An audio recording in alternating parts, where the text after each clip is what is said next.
नमस्कार दोस्तों, BI07 news channel में आप सभी का स्वागत है। तो दोस्तों, कल के दिन दरभंगा के डीएम ने दरभंगा जंक्शन का दौरा किया, जहां पर ट्रेनें आती है। और जंक्शन दौरे के बाद उन्होंने यहां पर एक प्रेस कॉन्फ्रेंस रखी, जिसमें उन्होंने बताया कि दरभंगा प्रशासन के जो बाहर से आने वाले लोग हैं उनके लिए क्या सब तैयार होगा।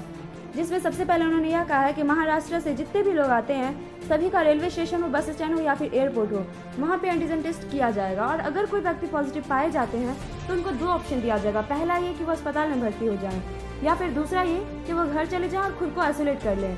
जो दवाएं हैं वो उनको दे दी जाएगी, ताकि जल्दी कोविड-19 उनको छुटकारा मिल जाएगा। साथ ही उन्होंने यह भी कहा है कि दरभंगा प्रशासन ने स्पेशल रणनीति बना ली है कि भारत से आने वाले यात्रियों के लिए, और इसके लिए एयरपोर्ट पर खास नजरें रखी जाएगी। तो दोस्तों, आपको हमारा वीडियो कैसा लगा कमेंट करके जरूर बताएं। साथ ही लाइक से सब्सक्राइब जरूर करें, प्रेस करें बेल आइकन, ताकि हमारा अपडेट सबसे पहले पहुंचे आपके पास। धन्यवाद।